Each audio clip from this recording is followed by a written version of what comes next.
بسم الله الرحمن الرحيم نحمد ونصلي على رسول الكريم السلام عليكم ورحمة الله وبركاته. Alhamdulillah, we praise Allah subhanahu wa ta'ala, ask him to send peace and blessings on his beloved and our beloved Sayyidina Muhammad sallallahu alayhi wa sallam.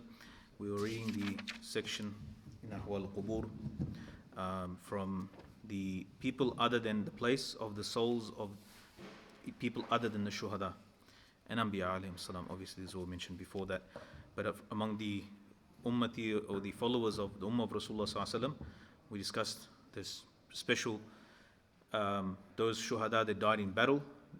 They're given a status as per the ayat al-Quran and the hadith of Nabi sallallahu alaihi wasallam. And then before that was mentioned briefly about Anbiya alayhim salam, that they're in Jannah. Regarding the shuhada, of course, the majority view is that they're in Jannah, and the souls are put in the bodies of green birds.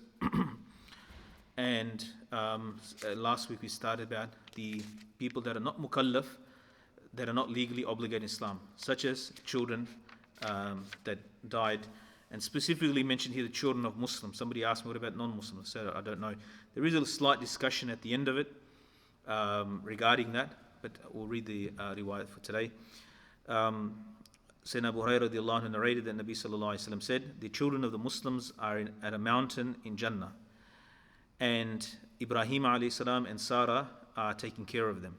His wife Sarah, the mother of Ishaq alayhi salam. And when it is a day of judgment, they'll be returned to their fathers. When the day of judgment comes, they'll be entrusted or handed over to their fathers. So they're in the care of Sayyidina Ibrahim alayhi salam, in the kafala, in the care of Ibrahim alayhi salam and Sarah, his wife. Interesting, all the believers, all the children of the Muslims, how many people were in the ummah of Nabi sallallahu alayhi wa sallam, Ibrahim alayhi salam? It's counted as 5 or 6 people. Khalid Rahman is the friend of Rahman, but he only had a handful of people, his own family, immediate followers. There was not many followers, but his status is from the Ulul Azm, like from the great prophets, like Sayyidina Musa alayhi salam, Sayyidina Isa alayhi salam, Prophet sallallahu alayhi wa sallam, of course, Sayyidina Nuh alayhi salam. It's like the greatest prophet, these are the greatest messengers. Among them one is Sayyidina Ibrahim alayhi salam, and he's huge because we're in the Din al-Hanif, and many aspects of our Sharia is from Sayyidina Ibrahim alayhi salam. There is an extreme, today there's a view that's been pushed, Diyanat al-Ibrahimiyya, the Abrahamic faiths. And we have to be very careful regarding this. One of my teachers said this is some of the statement that's coming out of quote unquote ulama is kufr almost, because they're basically equating all of these as the same. Like Christianity, Judaism and Islam is the same. Na'uzubillah. So that is an extreme injustice, and to Ibrahim alayhi salam himself, his whole mission and work is tawheed, oneness of Allah. How can he say the same as the Christians?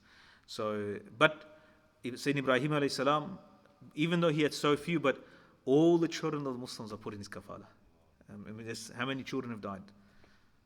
And hundreds and hundreds throughout history, from his time to our time. Muslims, believers, they're all, and maybe before as well, wallahu alam, assuming that his children of course passed away before that as well, then they're all in the care of Ibrahim alayhi salam.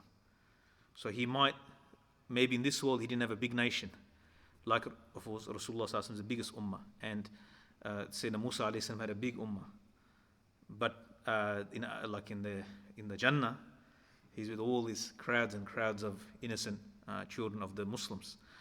It's mentioned, he gives another chain of narration for this hadith. There's another narration mentioned, Imam Bukhari has narrated this, that Rasulullah sallallahu alaihi wasallam said that he saw in his dream, one night he saw in his dream, Jibreel and Mikael, and they came and they took him along with them.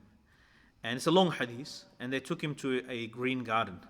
Part of the dream is, and part of this long dream, the part that is relevant to this chapter, they took him to a green garden, and in it is there was a great tree, and at the base of the tree, the trunk of the tree, on the ground at the base of the tree was a old man, sheikh. Sheikh doesn't mean like a sheikh, like an alim that we use. Sheikh in Arabic means old man. So what's that poem? In Arabic there's a za'amatni sheikha falastu bi sheikhin fa inna sheikh yadubud. They said she thinks that I'm a sheikh, I'm an old man, but I'm not. Sheikh is the one who crawls on all fours, like something along those lines. Anyway, she considered me a sheikh, but also very interesting. And I was reading with a friend the other day, Jahiliyyah poetry. Jahiliyyah poetry, like, is something Umar radiallahu anhu encouraged should be read, because it gives you the source, the reference for the language, certain words. Today I was reading, it came in fasting, which is starting a chapter with that teaching in about 2 hours, Kitab al-Mabsut, off the track, but because we had to read about his biography. So this book is narrated by the sheikh from a prison. And the prison was not like a normal Imam Sarakhsi, if you read about him. It's Imam Sarakhsi, Rahimahullah. He's one of the great Imams. About 900 years ago, he's in a well, prison well, and the students sat at the mouth of the well. The book is 30 volumes. He dictated a 30-volume book, like his masterpiece, magnus opus, is like his greatest work. And he wrote an usul book as well. But that book he dictated to his students from the well. I mean, sometimes you wonder. He says sometimes, because one of his 17 times in one night he made wudu. He had a problem, he break wudu, and and then if you have enough time to pray and you make wudu and you have time but out of the respect for knowledge, he would make his wudu over and over again, never teach or study or read unless he's in a state of wudu. I mean, it's Imam Sarakhsi. That's why we're probably reading his book today. That's why ulama. This is a mufti class. There's all ulama already, graduates of madrasas and so forth. They qualifying to become mufti, and reading his book. But Sarakhs is there's Sarakhs in Iran on the border, but it's actually not the real Sarakhs. They Iran. No, he's from Iran. That's why they plagiarize everything. Khurasan is like a state there, and Sijistan. But Sijistan is Imam Abu Dawud from Sijistan. But Sijistan is like, it's part of Iran, but the actual part of Sijistan is in Pakistan. I'm not saying it's Pakistan. So one of the poetry today I was reading is, and it's a Jahiliyyah poetry, it's pre-Islamic poetry, but it gives you something. It tells you, explains the meaning to you of a word. So they're talking about horses, but the word in it is the horse that is hungry. So fasting, the main thing is to keep you hungry. So he's talking about the horse that is hungry, the horse that is fasting, the one that is not fasting. So, the ulama, they look into the Jahiliyyah poetry. But Jahiliyyah poetry, you have to be, my father, Rahimahullah, said, when he was studying madrasa, he said he couldn't stand it. He was too sharif.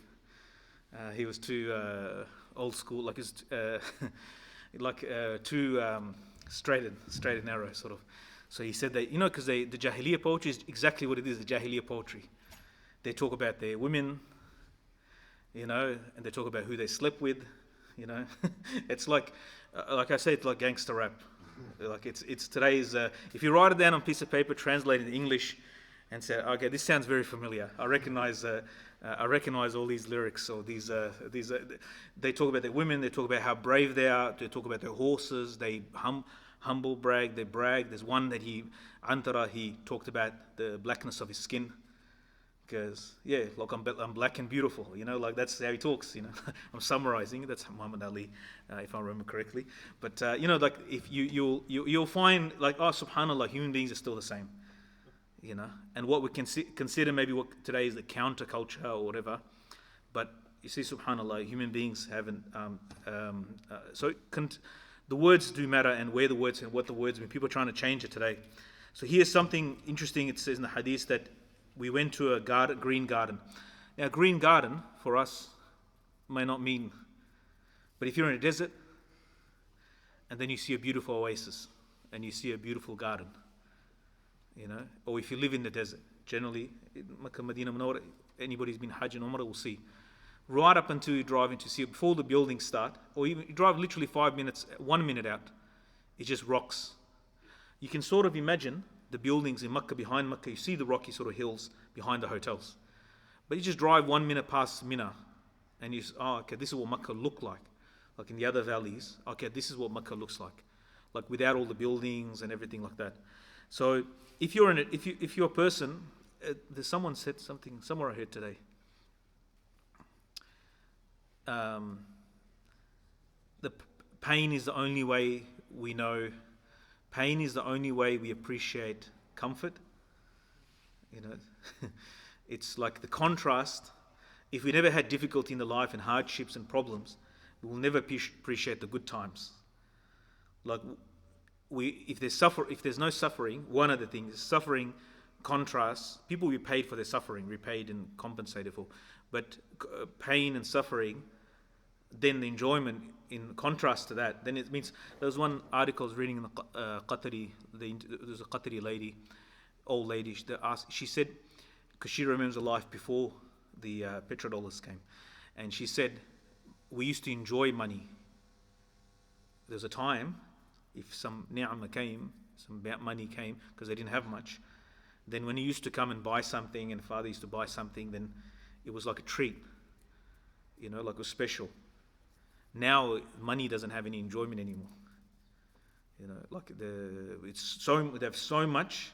He's one of the richest people per capita in the world. He said there's no enjoyment in the subhanallah. So sometimes not having it and then getting it and being appreciative of it, and a person has more pleasure and enjoyment in that. Someone else said, money is only good for one thing, that you don't have to think about money. That's the good part about money, that you don't have to think about it. If it doesn't do anything else. But anyway, so Rasulullah ﷺ said that we went, so with Jibreel and Mikail in the dream, he said we went to, it's a long hadith, and this hadith said, and there was a great tree. In the base of the tree, there was an old man and children. And there was someone near it that were kindling a fire. And they took me up to Jibreel and Mikail took me up to the top of the tree, or up, we climbed the tree. In there was a house in the tree. Right? SubhanAllah, the things that we like and love, insan's ajib, like a tree house. But Rasulullah ﷺ said, I never saw anything more beautiful than that place. And in it were men, there were women, there were young men, and there was men, there were old men, there was young men, and there was women and children. Then they took me out, and I climbed the tree. They took me to a house in it, which is more beautiful and more virtuous. In it were old men and young men, like youth. And then he took me, then he mentioned the hadith, and it said, they said to me, the sheikh at the base of the tree is Ibrahim alayhi salam. And the children, they are the children of people. Awlad al-Nas, didn't say Muslims here. Another narration mentioned. In the narration, he said, every child, وفي رواية, فَكُلُّ مَوْلٍ مَاتَ عَلى الْفِطْرَةِ, every child that died on fitrah is in that, with him. Or that he's born on fitrah. And he said that the first house was the house of the general believers. And the next house up was the house of the shuhada. The floor up was the abode of the shuhada. And said, I said to one of the, in the hadith mentioned, I said, Rawda, as for the Rawda, the garden, all the batteries are going flat today. It's a conspiracy. They are the children, and they're all being entrusted to Ibrahim alayhi salam, and he will nurture them till the day of judgment. Another narration mentioned that Rasulullah ﷺ said he was asleep, and he was taken to a mountain, and then in it there were children that were playing between two rivers. So it's land, and between these two rivers, and children are playing there. He said, who are these? Because these are the progeny of mu'mineen. And they're in the hadan, like they're in the care, like you could say child care, that's the same word in modern Arabic as well. Their father Ibrahim, they're in the care, in the trust of their father Ibrahim alayhi salam. And then we came to three people, and Rasulullah ﷺ said, who are these? This is Ibrahim, Musa and Ismail. Ibrahim, Musa and Isa alayhim salam. They've been waiting for you. They're waiting for you.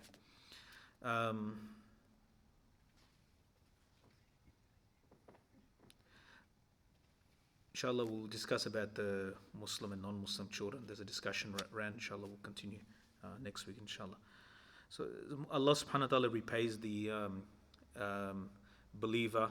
These children, they vouch for their parent. As we know, they go forth and they argue, or as the hadith mentioned, they stand at the gates of Jannah and they call out and make sure that their parents, that is shafa, actually intercede for their parents.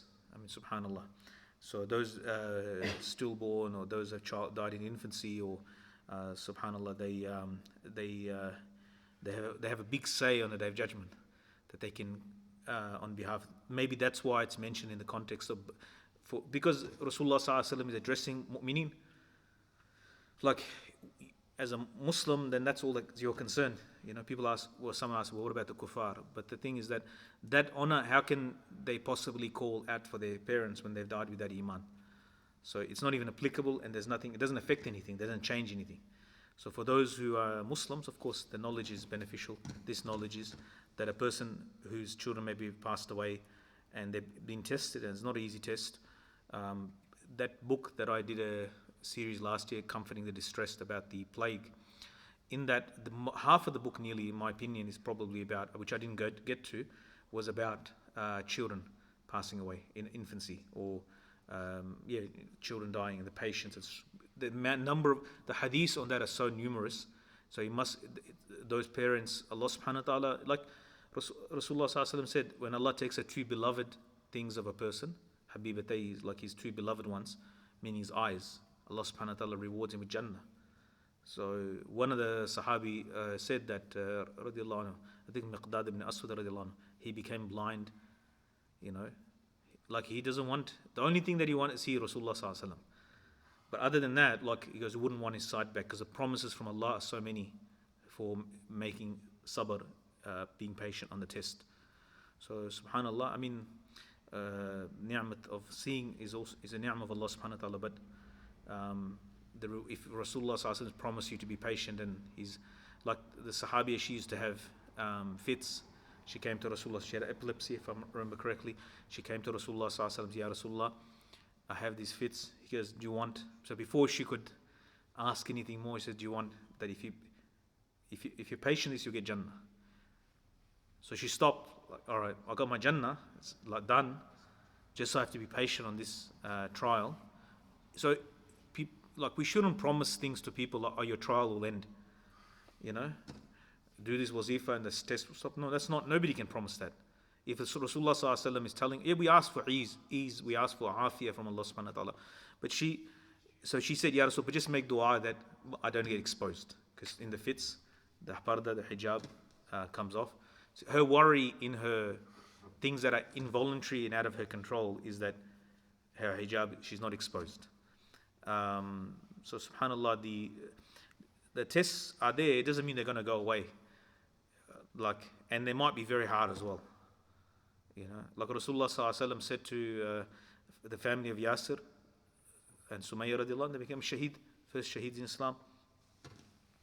He said, Sabr al Yasir, Sabr, family of Yasir. He used to walk past in their torture and just give this sentence to them, patience of the family of Yasir. And then he said this statement, he used to say, Ad-dahru hakada, or hakada ad-dahru, something, this is, literally, this is life, such is life. Ned Kelly stole it of us, as well. They stole everything for us. He goes, such is life. This is just, this is the life, And their life is a real life, like one of the senior Sahaba, Ammar bin Yasir radiallahu anhu. Subhanallah. So we have to, like, alhamdulillah, mashallah, brother Muslim, Allah accept, I know you don't want to say it, but Allah gave tawfiq to go for Umrah, and alhamdulillah, he's sitting in a gathering. We're blessed to have him here. Alhamdulillah. How was the whole trip? Alhamdulillah. Alhamdulillah. Yeah. After listening to this now,